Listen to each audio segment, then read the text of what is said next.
Welcome to the podcast, Victor. Long time. Thanks, Asher. It's been a while. Catch me up. What's 2021 been like? I guess the year's almost over, but it's Yeah. like I guess we got to recap like 2020, 2021. What's new?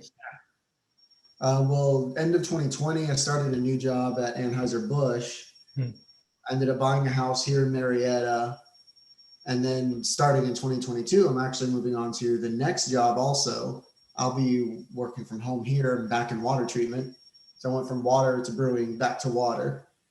Nice. I've also added many snakes to my collection over the past 2 years. And hopefully, Awesome. You're just trying to have them out throughout the house.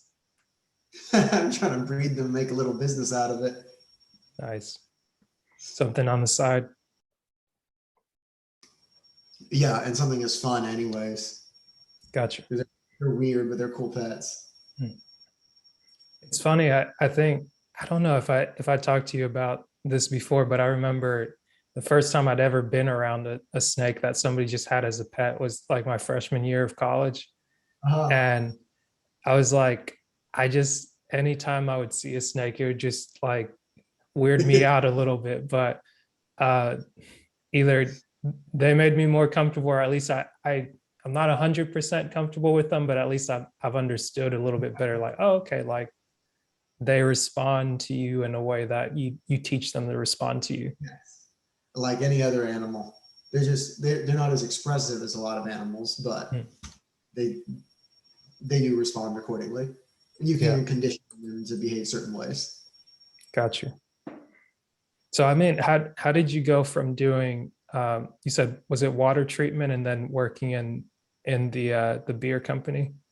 Yeah.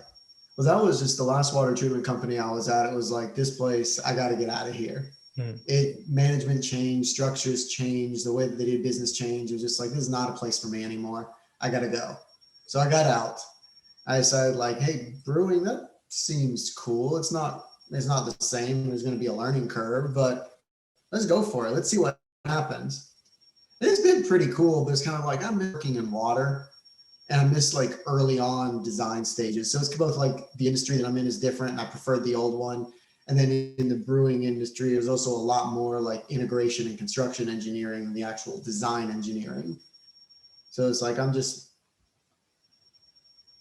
zooming in, I guess you could say, is what I'm doing now. I'm going back to a different industry that I really did love, the water industry. And I think it took leaving it for me to really get it, like, oh, that just being a water engineer meant something to me. It wasn't just like I'm an engineer and I work in a water company. It's like, no, I'm a water engineer. So there's a little bit of an identity thing that happened there. And so that's when I started looking for jobs again. That's the direction I went. Got you. What can you explain what it means to be like a water engineer? Like what is it that you do? What is it that you're responsible for? Yeah, it's basically we we make water drinkable. Like it'll come from a well pump in the middle of a neighborhood, and it's got arsenic, iron, manganese stuff in it that we got to get out one way or another. And the water engineer will design the system. What kind of additional chemicals do we need to put into it in order to get this stuff out? What kind of filter do we need to get it out? How are we going to maintain it and operate it? What's the automation going to look like? It's basically just taking like water the way that nature gave it to us and making it into something that we can drink, because there's a little bit of tweaking that obviously needs to go on there. Do you have a different viewpoint looking at water, say when you go to like the supermarket and you see Deer Park water, spring water, this, like do you get a laugh out of that, or is it what's that like for you, like knowing how the water gets to the stores now and then seeing it there and seeing how people go through the decision making process? Learning a lot of the keywords goes a long way, because about half of the bottled water in the store is just tap water from another state. Literally, it's tap water from another state that they mark up 2,000% and sell to you. It was just like, that's the biggest thing that I learned, is just like, this is ridiculous. We're just, I'll hold my tongue a little bit there. Gotcha. But I mean, like learning what reverse osmosis really does to the water is like you don't want RO water unless it has minerals added, Hmm, because then it'll end up basically sucking the minerals out of your body. hmm. Most of them are blended correctly. I think there were one or two brands. I couldn't name them right now. I don't remember. There's like, you really don't want that one. Yeah. It's funny. I guess I hadn't thought about it before. I think somebody had told me that um, if it's either like purified water or it's like some terminology that they have on the bottle. It means that it's either from like directly from like a spring or it's been like distilled water. Yeah. Yeah, there are some that are legitimate spring water that then they'll do microbial treatment, but kind of like leave it alone the rest of it. Those are Mhm. usually the more expensive ones, but those are legitimate. The big name ones are usually the ones that are just like, let's not do that. Yeah. But I guess with that being said, it's like being a water engineer, you're responsible for making sure that the water that comes out of the tap is potable, it's drinkable. Like, Yes, and that makes, and on a zoomed out scale is making sure that the system is able to provide water to all of the households that need access to it. So there's also a little bit of design of the pumping systems, and we've got X 100 feet of 3-inch pipe. Is it enough, or do we need a bigger pump? Kind of stuff. Just going through the head loss calculations, backing up to what's located right at our treatment system, or is the well pump big enough to push through everything? So there's a little bit of the process chemistry in it, as well as some hydraulic engineering that goes into it. so you actually use your chemistry in water engineering A and little bit, hydrology. a little bit, yes. It's funny because it's like sometimes you take these classes and you wonder to yourself, like, when am I ever going to use this? But Yeah, then, like, when was it for you that you actually saw the benefits of some of the classes you took? it was probably about a year and a half, 2 years in to my first job, because the first year is always just getting used to how is the company run, what are the basic rules of thumb. But then after about a year and a half, I started doing a lot of piloting, which the piloting is basically like we have a design for a big system, but we need to make sure that the design works on a chemical level. So you design a small system, like 100th of the size, just to test all of the main dimensionless parameters, make sure that it works. Those you play a lot with chemistry. Those is we're not getting all of the iron oxidized for some reason. Let's try tweaking the chlorine dosage a little bit. Or, oh, that's still not working. Well, is there a phosphate in the water because that interferes? So it's in the piloting is where you really start seeing the chemistry. Once you're at the full scale systems, it's kind of like, this is how we run the system. It's very basic. It's 1 part iron, half part chlorine, 1 part manganese, 2 parts chlorine. But it's at the small scale that it gets interesting. And Gotcha. sometimes that you don't know what you're doing. Some of those are just shots in the dark. Like, this is weird. This is bad water, but let's see what we can do. Yeah. It's funny when you mention making models, that it almost seems like as small as it is, it can still be life size to where like you can walk in it, and kind of like they had at the labs at Tech, having that hydro space in there. And it's like, okay, they're basically testing this over a period of time. And it's like, okay, I guess you see that. And then you think about maybe what would feed a city, or what kind of system you'd put in place to like feed a small village. Same concept. The only Awesome. difference is with piloting, we usually don't take it back to a lab to test. We still go to the same work site, Mhm. plug it into their existing water supply, Mhm. but it's just smaller. So you have like a 1 foot diameter fiberglass vessel versus 5, 6 foot diameter vessels for the whole system. And if the small one works, then they buy the big one. Mhm. So, so the piloting systems, you guys create those at the site where the actual project or the implementation is going to take place. Yes, to make sure that we hit every single variable exactly as it's expected. That makes sense. Variables that are changing, instead of like, oh, well, the weather is different, like we eliminate that variable. The water is a different temperature because it was shipped. Like, no, it's coming straight out of the well. We're working with the same stuff if we're on site. That's awesome. So I guess what's something you learned going from water engineering to brewing back to water engineering? I learned how to like water engineering a lot more. The brewing is really cool. Like it's something else because Anheuser-Busch is a gargantuan brewery. Seeing the size of these fermenters is like that literally has thousands and thousands of gallons of beer in it right now. Like it's the scale is very impressive, but it's very easy to get lost in the weeds in somewhere that's that big. Yeah. Which could be why I kind of liked water a lot more, as I didn't get lost in the weeds. It's very straightforward. It's very calculated. It's not here's a piece there and a piece here, and someone over there understands the other piece and just ask them. It's like I'm owning the design like this. Mm. And then water is also like we're providing something that provides life. Beer is good and all, Yeah. but it's not to provide life. Yeah. Is that one of the reasons you decided on going the water route versus like air pollution or any of the other tracks you may have taken with environmental Yeah, engineering? yeah. And that was because I went for one of my classes, we went to Nicaragua on a water treatment team. And it was just like, this is what I need to do. Tell me a little bit about that trip. What was that like? That could be another 30 minutes. That was a life-changing trip though. It changed perspective on a lot because we don't realize how privileged we have it here. And going there and seeing like something that we take for granted is like we flip on the faucet, like we're spending a week there as a part of a multi-year project to give them that ability, and realizing like how much of a difference it makes. It's not just like we're getting clean water. It's like, well, we had that previously they were having to walk 2-3 miles to get some buckets of water to bring home. So one, there's a bunch of time that's gone. And two, they don't know if that water is going to make them sick. And then when you can have a faucet at their house, not only is it saving them that time savings gets girls in school.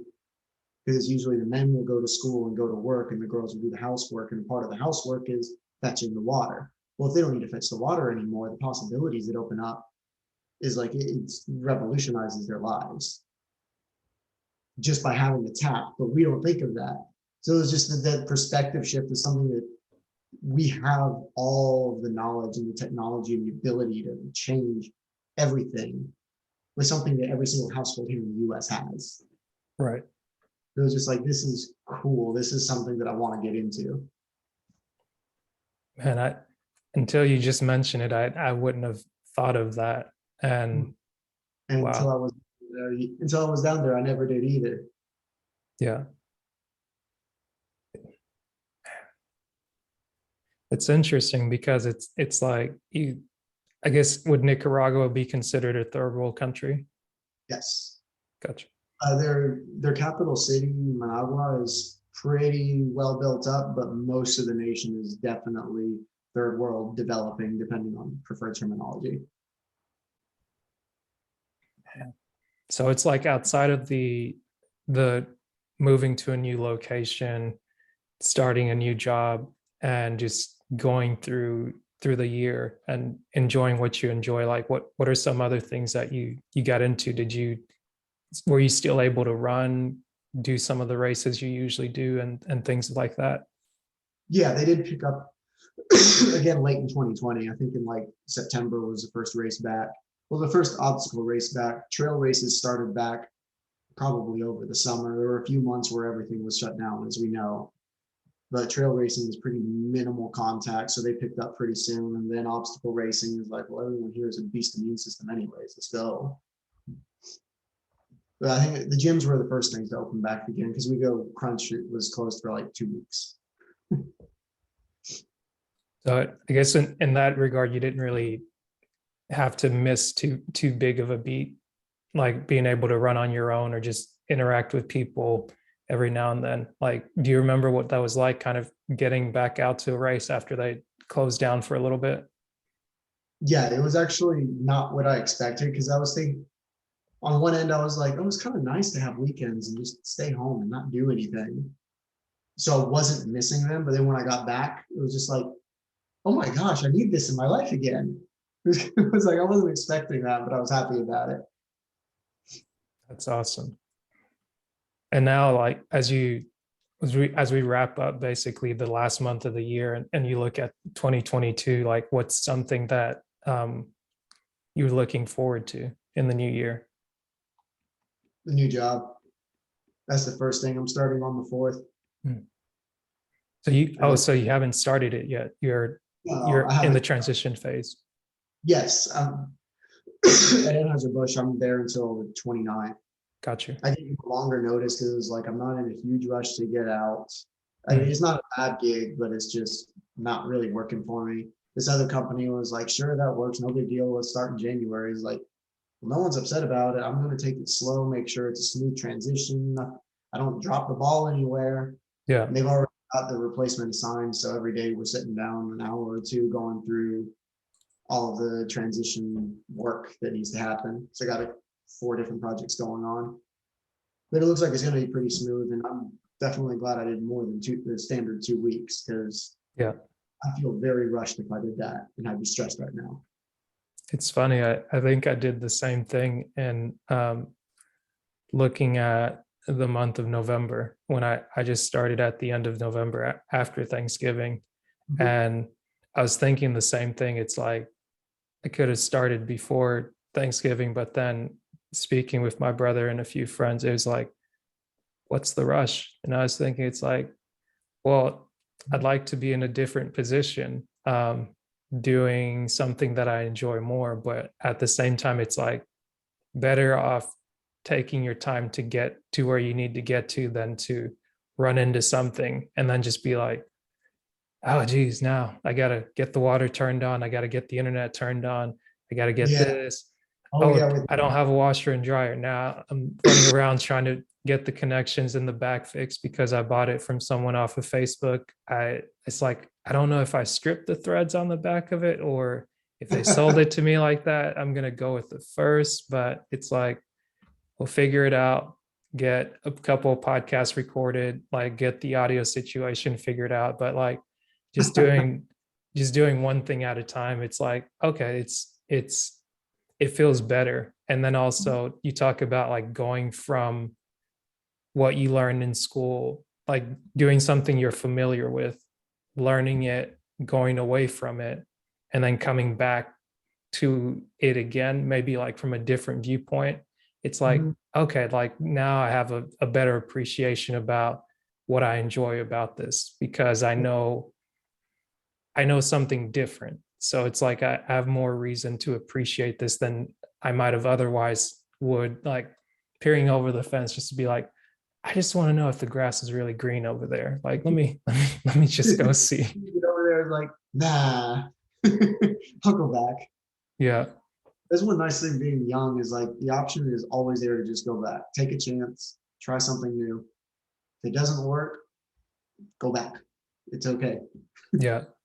It it's funny because I feel like since college I've learned a lot of things, but it's like each year and every event I find myself in, I learn something new because Mhm. like I got to work with Home Depot this past year in 2021, and that was my first time doing like I guess you'd say like a commercial type job since school because I remember like high school was maybe worked at a coffee shop for 3 years, and that was Mhm. interesting kind of doing like customer service working with people, and then it turned into a restaurant briefly.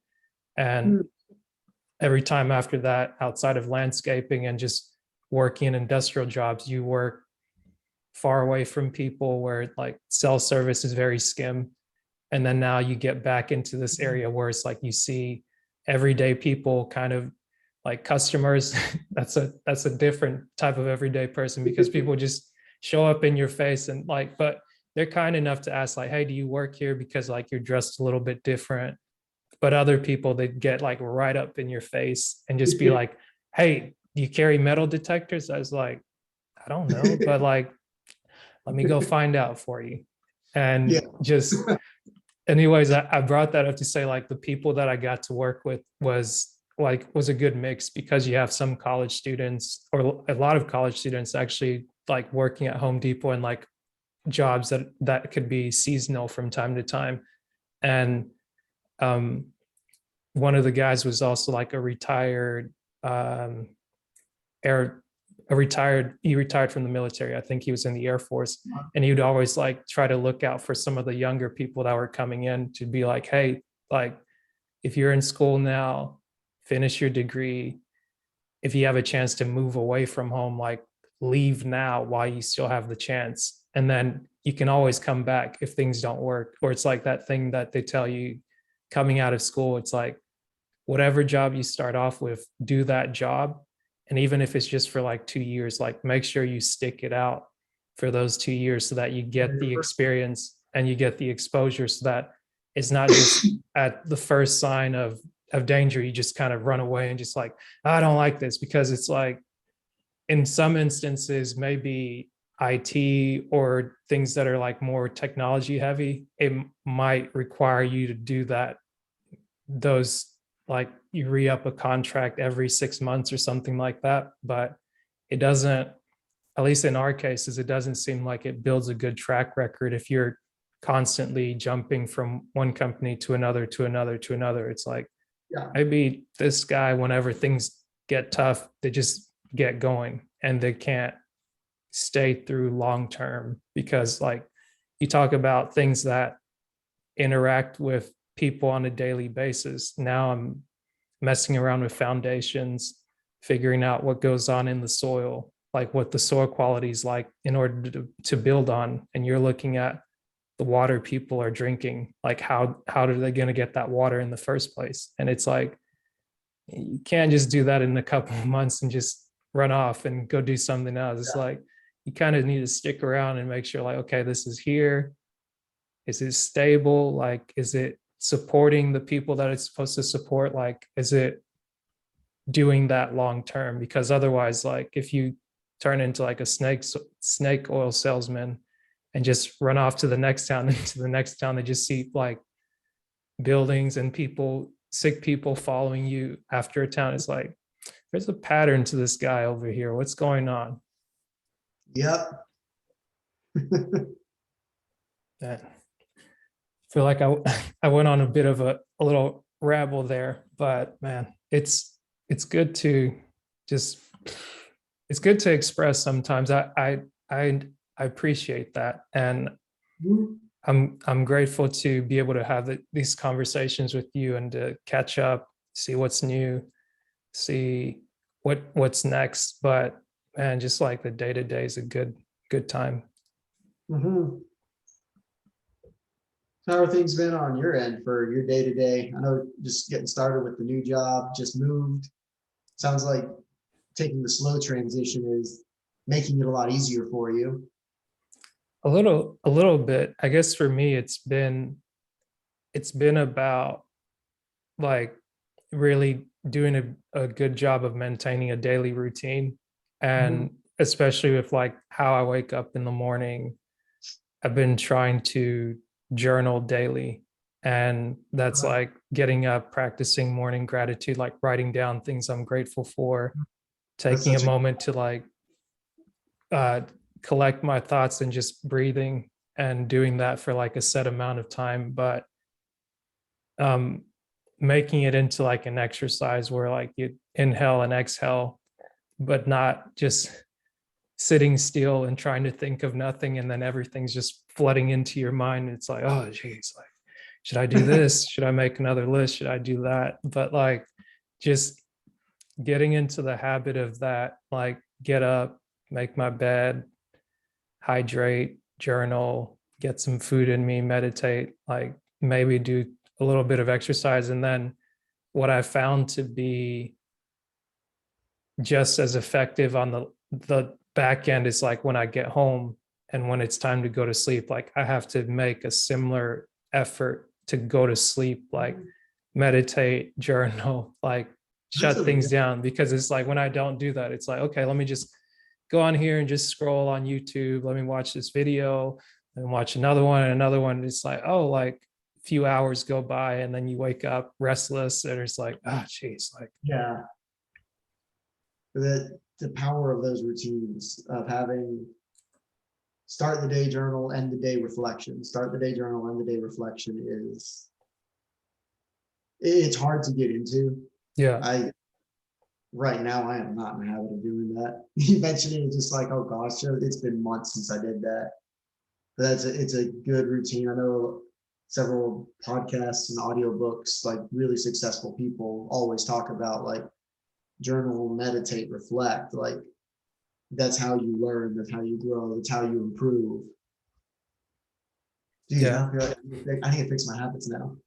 Well, I mean, like the other thing I learned in 2021, just over the year, was really not to get caught up in like what I'm not doing in the moment. And like if I caught myself not doing it, it would be more so of like, hey, let me acknowledge that I didn't do what I wanted to do. And then in order to course correct, let me focus on like, what am I going to do now that I need to do? Because it's like, I found myself over the last few years and even this week, like of starting to obsess over like, oh, I didn't do this, I didn't do that. So it's like, I'm trying to make up for time. But something that's been helpful in doing like the meditation, the writing down and the reading, it's like, I started reading this book, which is like, I guess you could say it's like an affirmation read. And the way that they break it down, it's The Greatest Salesman in the World. I don't know if we mentioned that book before, by Og Mandino. It sounds familiar. I don't remember if we've talked about it or if I've read something about it, but I've definitely heard of it. Yeah, but it's like in the book there are these 10 scrolls, and basically it's like the guy that's the greatest salesman in his time, he passes these scrolls down and they get passed down from the greatest salesman to the next greatest salesman to the next. And then obviously as the book is written, it's being passed down to people that want that. And the first thing that it talks about with the first scroll is like creating a habit. Like Yeah. 2 is like greeting the day with love. 3 would be being persistent. And I think 4 is, I'm blanking on what 4 is, but recognizing your uniqueness in the world. And then Okay. 5, which is the one I've been on for the better part of this month, has been living this day as if it's your last, and really making the day the focus of what you're doing. And what's funny about the way that it's written and in the way that you're supposed to read it, it's like, I guess you'd say it's like habit stacking. And a lot of what's said before in some of the scrolls, like the same message kind of carries over, like what we talked about, keeping work separate from family. Like, okay, you're married to your work, you're married to your family, but they're divorced from each other. That way it's like when you go to work, you keep family out of it. When you go home, you keep work out of it. That way it's like there's no conflict there.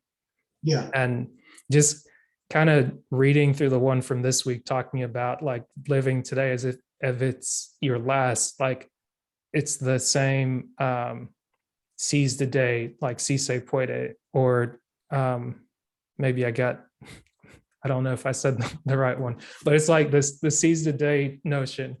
And the thing that's cool about it, no matter how you choose to look at it, it's like you can treat it as like, okay, I'm going to walk through and smell all the roses, or I'm going to run into this burning building, or I'm just going to call the people that I need to call that are on my mind. Like whatever it is that you choose to do, it's like just having that intention, and like even reminding myself that, oh, hey, I didn't read today. And I'm like, okay, maybe I didn't read today or I didn't read last night, but now that I'm thinking about it, I'm going to read it. And then sometimes I might listen to it on Audible, or I would just read it like from the ebook version.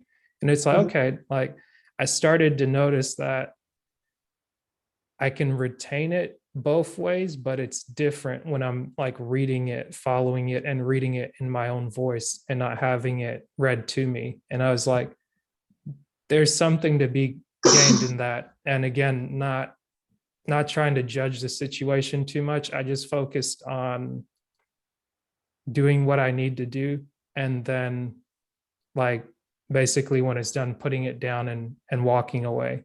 So like yesterday and most of this week for the job is just kind of coming in, learning how to classify soils, and learning from the guys, like somebody that's been there maybe a year longer than me. He's showing me some other things, and every now and then he would say something like, "Oh, this is probably dumb. Like, stop me if you know this." I was like, "No, no, no. Like everything that you're telling me, I'm learning and I'm receptive." And anytime that I feel like my ego is kind of starting to creep in the way where it's like you're assigned something and you want to do your best job, and then you get something back and it's got red marks on it, I was like, nope, you got it wrong. Just go fix it. Like, don't sit here, try to complain, try to, it's like, Don't get, yeah, like don't it's get like, upset. What right. it It's is. like there's nothing to get upset about. Like if I've done something over 2, 3 times and it's still wrong, like it's wrong. Let me figure out why Mhm. it's not working. And even if I can't figure it out, just humble yourself and go ask. You're in a new environment, you're in a new space, and like don't get it into your head that you're never going to make a mistake again. And just like having that freedom to ask the questions, and just to also push myself to say like, hey, I'm here, be here on time.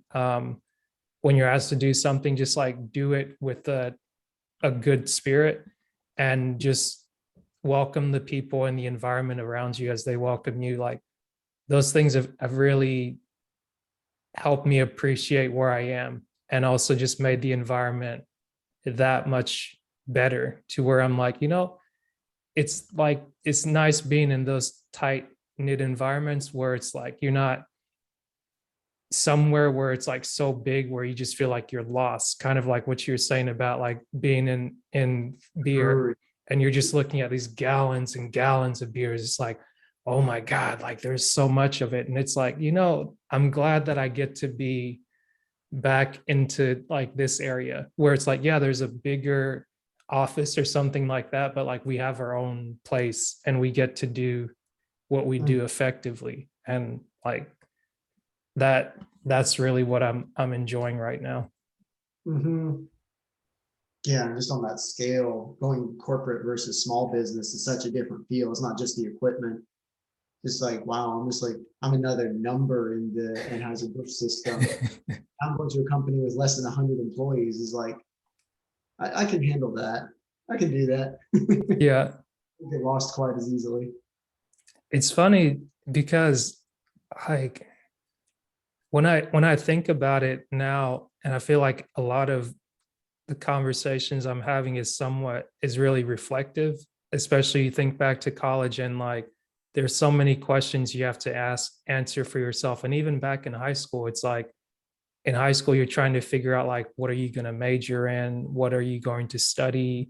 Like, and We're then too young to make those decisions in high right. school. And it's like the same thing in college. It's like you're deciding, okay, this is what's most effective. Where do I want to live? Like, where do I want to work? Do I want to work for a big company? Do I want to work for a small company? And it's like, unless you've had the exposure to be at someone's business or like intern or something like that, you don't really know.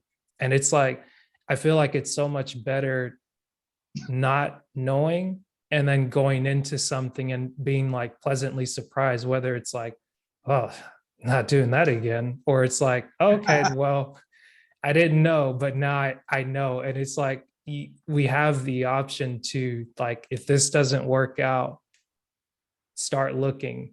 And then even it's like if you didn't start looking and you got out too soon, like do something to put you back on your feet, or like be around the people, and don't be like ashamed to reach back out to a friend and just be like, hey man, let me pick your brain, or hey, like, what do you think about this? Because it's like this this whole idea of like, oh, you have to have this figured out. It's like, I haven't met too many people that have it figured out. And the more people that say they do, it's like everybody kind of sits to the side, and it's like the emperor with no clothes. It's like, Yep.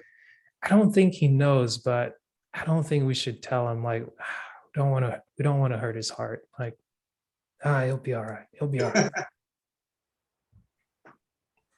Yeah, everyone who's self-aware and really honest with themselves and others, we're all gonna know, like, we don't have it figured out. It might be in 20 years, we probably still won't have it figured out. Yeah. You're like, here is where I am right now. It's going pretty good, but I don't know what comes next. And no amount of planning is going to perfect like what comes next. We're never going to know. Mm. We can just give it our best shot. Yeah. But I guess knowing that now, do you feel any different about um, some of the choices you've made, or some of like the things you've been able to enjoy? Can you define the question a little better? So it's like knowing that, like I'd say maybe being as self-aware as you are now, do you view any of your experiences up to this point differently? There are things that I look back and say that was a mistake. I wouldn't do that again. But some of the lessons that I've learned and some of the things that have helped grow my self-awareness were those very experiences. And that's starting back in undergrad, stupid things that I did, but I learned. And all up until in the past year, I'm sure that I can come up with plenty of stupid things that I've done and said and learned something from. But I've kind of just accepted that's going to be for the rest of my life. I'm going to do something stupid and then look back 5 years later and say, man, I was dumb when I was 50 and I'm going to be 55 at that time. It's like, Yeah. life is constant growth, constant learning. Then you should always be able to look back and say, I did stupid stuff that I will never repeat, but I've learned from it. That's a good point. Yeah. Is there anything that I haven't touched on that you'd like to talk about? Or yeah. Yeah, I guess so. So, like, in addition to the like my weird snake breeding hobby, I think we talked briefly. I was just getting started with like my interest in finance, and I've looked into and thought about like what would it take to be like a financial coach or to get a CFP license or something like that. Just because another stream of income, I could do it on my own time. It interests me. I'm good at it because I've learned all sorts of like little personal finance things. Like, and one of the reasons I'm wanting to start in the new year, not only like new year, new job, it flows easily, is like the tax implications for all my retirement accounts are wildly different if I start in December versus in January, just because of access to company retirement accounts versus not, pre-tax, post-tax. It's like, oh, I'm going to have some really hard paperwork if I start in December. So are y'all okay with January? Yeah. Get away from the holiday season, new year, new job. I don't want to deal with my finances this year. Let's make it easy. So I guess like I'd say going down I don't know if I'd say the finance rabbit hole, but just as you've educated yourself more in the financial space, have you learned like what are some of the things you've learned that like once that have made you curious to get into the space, so to speak, not just for yourself, but like in a business viewpoint? Business like a running, like a running my own, or in like not needing to be employed by someone else. Like what? Well, I guess because I think last time we spoke and kind of thinking back to when we were in school, looking at one, not working for money, making money work for you, and then also the concept of not living to work, but working to live, like kind of putting boundaries on your time so that like you make your time yours. And now you bring in the finance aspect, if I'm understanding it right. If I'm not, like Yeah. help me clarify it. But like now that you've been looking into finances, like are you looking at, you mentioned tax implications, like obviously whenever you sign up for a company, people mention like hey, you've got your 401k, like you contribute this much, your company matches this much. And like, why would you do that? It's like, oh, this is a way for you to save, put money away for a later date to where when you retire, it's like you use a compounded interest. Like if you do, like if you start doing these little things, it's like things not everybody knows. And then also it's like as you're studying like things that are coming out now, like crypto is a new thing, like NFTs are a new thing. Like, are those things that you've started to get into as well as it deals with finance, or have you stuck strictly to like the 401k, traditional investing, stocks, bonds, those types of Mostly, things? mostly traditional. I touch a little bit on crypto. I don't, for a list of reasons, I don't fully trust it, but I do think it has a future. So Mhm, I'll put 0.5%, 1% of my total net worth is probably in it. Very small. mhm, Most of it is in pre-tax retirement accounts. And I do the pre-tax because most of us as engineers will fall in the 22 to 24% tax bracket. Pre-tax means that you have another 22 to 24% of all your income is going into an investment account. So that additional 22 to 24% is that's compounding over decades. Like that's an unbelievable amount of money that you're keeping invested. About a quarter of your income more is in pre-tax accounts.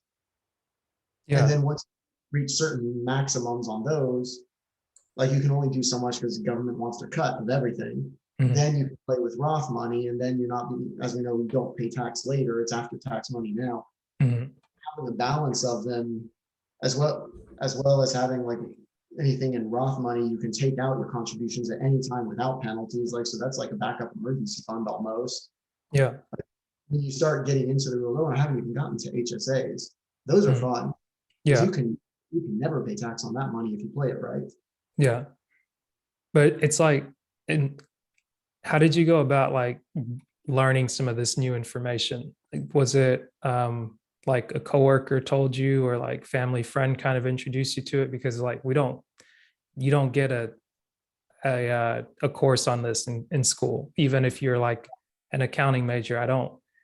I didn't really Yeah, meet any accounting people or any business management people, but like there's nobody telling you like, hey, when you go from making $0 or say 10 to $15 if you're an intern to now you're making double that, here's the things you should do with your money. Like how did you learn? I self-taught. I got put onto a, an online community called Fire Financial Independence Retire Early, and then just started digging through all the resources that I could find. And as an engineer, I think numbers very easily, and finance is all numbers.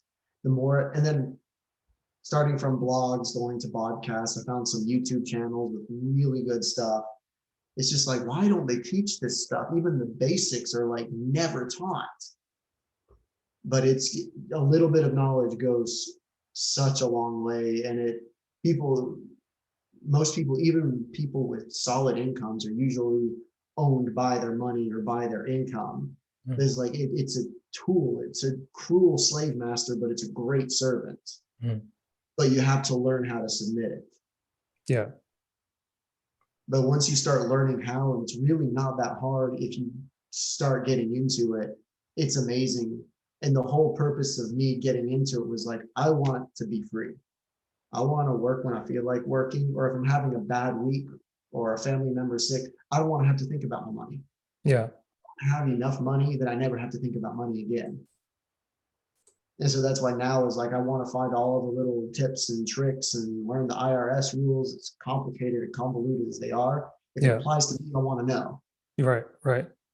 It it's funny because it seems like during these years, like the last year, and so it seems like more people are wanting to know, and they're going out of their way to get educated, because it's like, okay, if you're forced to be home, like obviously you have access to YouTube, TikTok, Instagram, like Netflix, all the streaming platforms, but it's like as much entertainment as there is, like I think education is really making a come up where you have people that have thought to post lectures ahead, or you have people that are like, hey, I can use this to like share with other people what it is that I do, to where you run into it.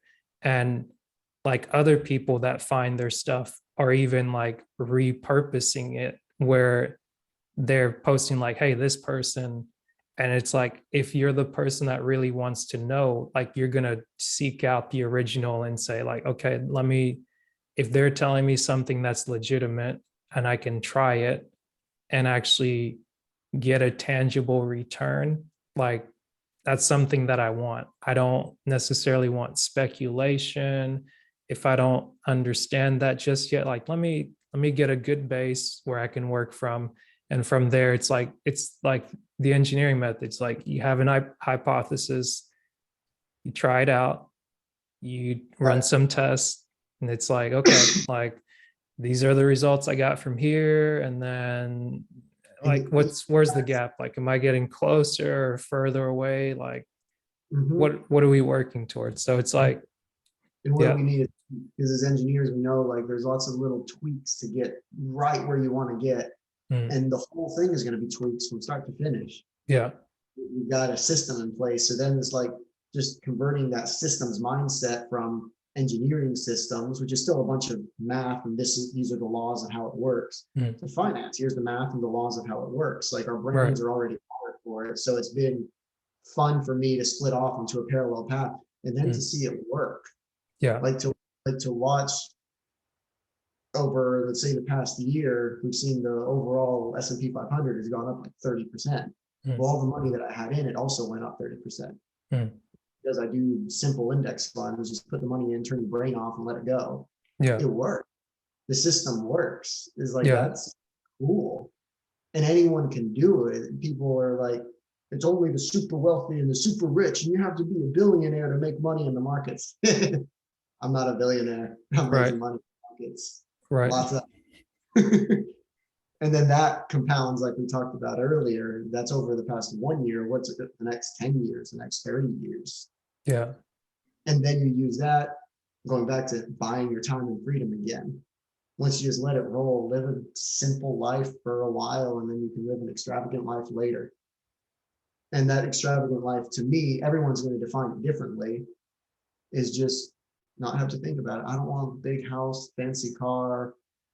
I want I want to be able to choose when I'm going to work. I want to be able to choose when I'm going to interact with people. I want to be able to choose mm, everything. I want to be able to choose, like, I want to go and volunteer for the next 2 years in water treatment in Nicaragua and not yeah, have to think about who's funding it. Well, my investments from my younger years are funding it. I can do something that matters and not care about the money. yeah. I like that. And something kind of still on the same on this, in the same vein of self-education, you see within the past year, people, I guess I didn't pay attention to it. I hear it as like hearsay, but there's this talk of a lot of people leaving jobs. It's like, oh, there's this big void in the job market. And it's like, I think the synopsis has been, for the people that are paying attention, it's not a necessarily big void. Like people are becoming more aware of like, if I know my worth and I know my value, and you're just gonna do pennies on the dime, you're not gonna care about like, hey, I've got to take care of my family, I've got to do this. It's like, I'm not gonna work that job. So now you've got the people that are either super loyal to this company or super loyal to something that's not really helping them.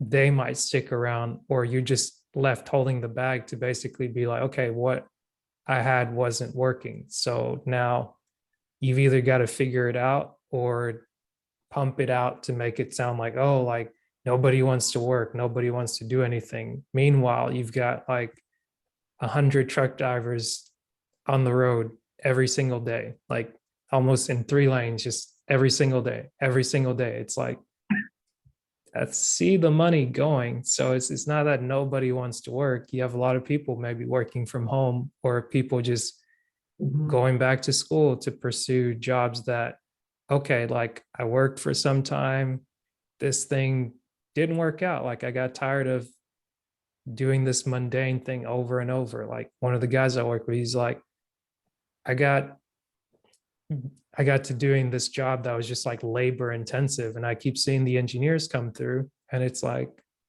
I kind of want to do what they do. So it's like Yep. he went to school, got his degree, like had an agreement with his wife to say, hey, this is what I want to do for us. Like, will you support me in this? It's like they work together, they worked a plan. Like now their family is growing. He's in a better position where he can tend to his kids, not Yep. knowing years before that, hey, in 7 years, in 10, 20 years, there's going to be a pandemic that basically shuts things down to where you can't do what you were doing on a regular basis. But Yeah. I think it's good to see people just becoming more aware and just looking out for themselves in a way like that's intelligent, that's something positive to see. Hmm. Yeah, it's the year has been nicknamed by a lot of economists and business experts the Great Resignation for that exact reason. It's like just everybody's deciding like they're realizing with a lot of time either being laid off of work or working at home or whatever is like what I'm doing with my life doesn't align with my values. It doesn't align with my goals. Mm. What am I going to do about it? Yeah. And a lot of the amount of stillness that's been forced on us. American society is not a still society, but it's been forced. And so through that, a lot of people say waking up through this forced stillness, through the meditation that you're practicing. Well, now everybody's done it to some extent. Mm. And they're coming more to a place of like, either A, I deserve better and my company doesn't treat me right, or B, I honestly, what I'm doing is like, this isn't quite where I want to be in the next 5 to 10 years. I'm moving to where I do. Mm. Or it could just be, I want to work from home and my current company, that's not an option. So I'm going to find somewhere that does. Some people are taking pay cuts just because they want to work from home. Yeah. So it's been the year of change, that's for sure. Definitely. Sounds like both of us are a part of the statistic too, switching jobs. Well, I We're in it. mean, the thing that's funny about it, it's like you, if you think about it, it also speaks sometimes to the quality of people that are in certain industries, or it's like you could have the same job but a different type of person in it, and the thing either goes up or down. And just Mhm. like it's interesting to see the type, or like the character of a person when you have a chance to work with them or you're around them, where 1 minute they'll wear one face and then the next minute they wear another. And it's Mhm. like, depending on which side of that face you're on, you're like, oh, okay, like I see the game that's being played here. But then when you find yourself around people that are through and through like similar, like of course you might present a little bit differently when you're at work than when you're at home, but it's like you don't necessarily change up entirely who you are as a person. Like you don't like turn into, I don't know, like a ghoul, or like just something that's just like nasty or icky because you're trying to get over on somebody. And it's like the moment I started to see this, and I've seen this in different places. So it's like going into a new situation or a different situation, I always try to stay kind of alert, not to say like don't get too comfortable, because it's like you want to build a good rapport with someone. But if you're working with somebody and then you watch someone leave, and like the person that could have left, like they could have a number of things go on, like people might like just all dogpile and talk crap about them. But then like if you have someone leave for like a legitimate reason, and then their supervisor just continues to just dogpile, it's like, oh, okay, so I wonder what's going to happen when I go. But then it's like, I'm just going to do my part up to the point that I need to go. I'm going to give you plenty of notice. I'm going to be courteous. Like whenever you start to be sly or slimy or whatnot, I'm just here to do a good job and go on my way. Because it's like at the end of the day, like it's no skin off my back if you say something to me that's like demeaning or this or that, but it's like it's going to put me in a bad position if I do something out of emotion just to like get even. And it's like Yeah. you rarely get even. Yeah, if you try to get even, you're putting yourself in a losing position. Yeah. Here, just be professional, smile, and walk away. Yeah. But one question, I don't know if I ever asked you this, but I feel like I'll keep asking it each episode just to see like the change in perspective or just see how things kind of move along. But I've been asking every guest this question. Who do you say you are?